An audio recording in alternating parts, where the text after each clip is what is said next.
राधा रानी ने ऐसा कौन सा पाप किया था कि वो श्री कृष्ण के साथ शादी नहीं कर पाई? क्या आप जानते हैं कि राधा ने मृत्यु के समय कृष्ण से क्या मांगा था? और कृष्ण ने अपनी जान से भी प्यारी बांसुरी किसकी वजह से और क्यों तोड़ दी थी? साथ ही श्री कृष्ण राधा को छोड़कर चले गए, उसके पीछे क्या कारण था? इन सब सवालों के जवाब आज हम देने वाले हैं, इसलिए वीडियो अंत तक जरूर देखें। दोस्तों, कहा जाता है कि राधा जन्म से अंधी थी और स्वर्ग लोक से ये वचन लेकर ही पृथ्वी लोक आई थी कि जब श्री कृष्ण की प्रथम दृष्टि उन पर पड़ेगी तभी वो संपूर्ण जगत को देखेंगी, अन्यथा नहीं। तो देखा आपने कैसे शुरुआत से ही दोनों एक दूसरे से जुड़े रहे हैं। बचपन से ही कृष्ण अपनी लीलाओं और बांसुरी की मधुर धुन से पूरे बरसाना वासियों का मन मोहित करते रहते हैं। राधा और कृष्ण तो 8 साल की उम्र से ही अपने प्रेम का आनंद लेने लगे थे। श्री कृष्ण को अपने जीवन में राधा और बांसुरी दो ही सबसे प्रिय थे, जो आपस में एक दूसरे से गहराई से जुड़े थे। जब भी श्री कृष्ण बांसुरी बजाते, राधा उनके पास दौड़ी चली आती और घंटों बांसुरी की धुन में मग्न रहती, जो उनके प्रेम को और बढ़ाता गया।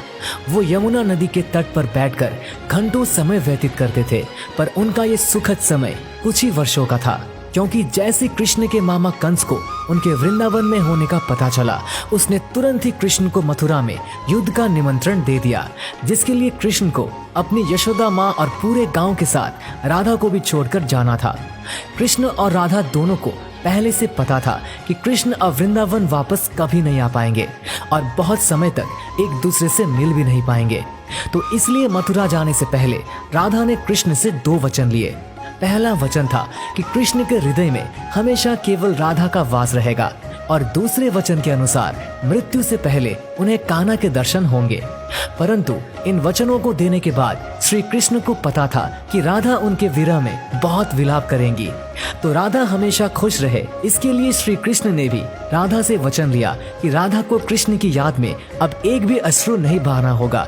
ये वचन लेने के बाद श्री कृष्ण मथुरा की ओर बढ़ जाते हैं और राधा वृंदावन में ही रह जाती है, जिसके बाद से राधा का वर्णन बहुत कम ही मिलता है। इसके बाद कृष्ण ने मथुरा जाकर कंस का वध किया और अपने माता पिता देवकी वासुदेव को मुक्त कराया, और फिर उन्होंने मथुरा से आगे बढ़कर प्रजा की रक्षा के लिए द्वारका नगरी की स्थापना की, जिसके बाद से उन्हें द्वारकाधीश कहा गया। कृष्ण द्वारका में रुक्मिणी और सत्यभामा से भी विवाह करते हैं। साथ ही इनके अलावा भी कृष्ण की 16,108 रानियां थी, जिनमें से रुक्मिणी कृष्ण की सबसे प्रिय पत्नी थी। कृष्ण से विवाह के लिए वो अपने भाई रुक्मी के विरुद्ध में चली गई थी।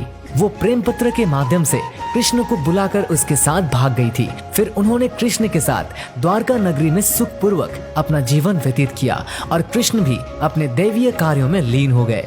दोस्तों, आजकल तो हम भौतिक विवाह को ही सच्चे प्रेम का माध्यम मानते हैं, पर राधा और कृष्ण तो एक ऐसी मिसाल है जिन्होंने तो कभी विवाह ही नहीं किया, केवल अपने मन और हृदय से एक दूसरे को प्रेम किया और उसी सच्चे प्रेम से एक दूसरे से हमेशा बंधे रहे।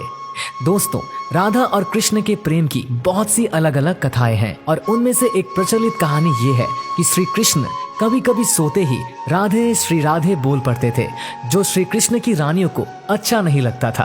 तो एक बार रुक्मिणी ने श्री कृष्ण से कहा कि हे प्रभु, प्रेम तो हम सब भी आपसे करते हैं, पर ऐसा राधा जी में क्या है जो आप सोते हुए भी उन्हें याद करते हैं? तो कृष्ण बोले, तुम एक बार राधा से मिलाओ, फिर तुम्हें खुद ही पता चल जाएगा, और उनके लिए कुछ लेते हुए भी जाना। जिसके बाद रुक्मिणी राधा जी के लिए बहुत गर्म दूध ले जाती है और राधा के महल के द्वार पर पहुंचती है, जहां वो तेज और ऊर्जवान स्त्री को खड़ा देखती है। तो उनसे पूछती है कि क्या आप ही राधा हो? तो वो कहती है, नहीं, मैं राधा नहीं, उनकी सेविका हूँ। राधा रानी तो 7 द्वार के अंदर मिलेगी। तो रुक्मिणी जी 1-2 करके ऐसे सभी द्वारों को पार करती जाती है।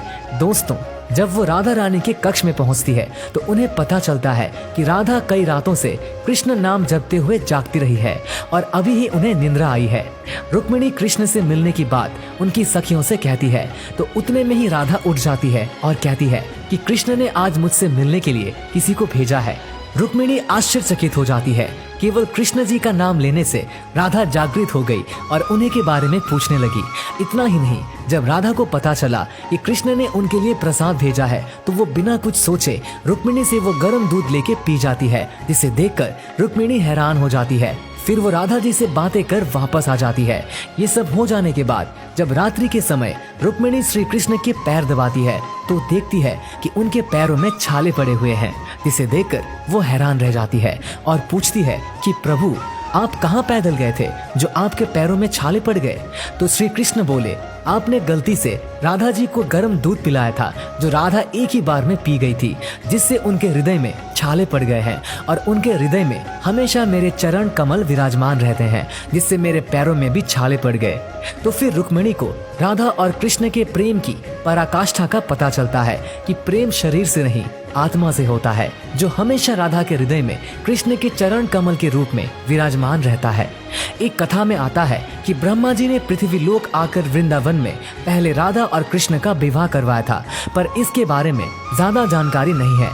अब राधा जी वृंदावन में कृष्ण की भक्ति के साथ अपना जीवन व्यतीत करने लगती है और कहा जाता है कि यादव पुत्र अभिमन्यु या आयन से उनका विवाह भी हो जाता है।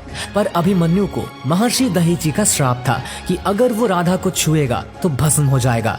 इस प्रकार राधा विवाह के पश्चात भी कृष्ण से स्वतंत्रता पूर्वक जुड़ी रहती है।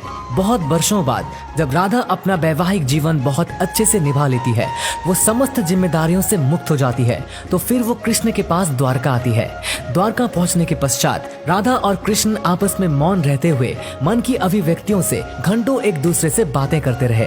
कृष्ण के अलावा द्वारका में राधा को कोई पहचान भी नहीं पाया। फिर राधा कृष्ण के महल में निवास करने लगी और कृष्ण ने भी उन्हें महल में देवी के रूप में नियुक्त किया, जिससे राधा महल में काम करने के साथ साथ समय मिलने पर कृष्ण की भक्ति और उनसे प्रेम पूर्वक बातें कर सकती थी। परंतु कृष्ण तो अब अपने राजपाट एवं अन्य कार्यों में व्यस्त रहते थे।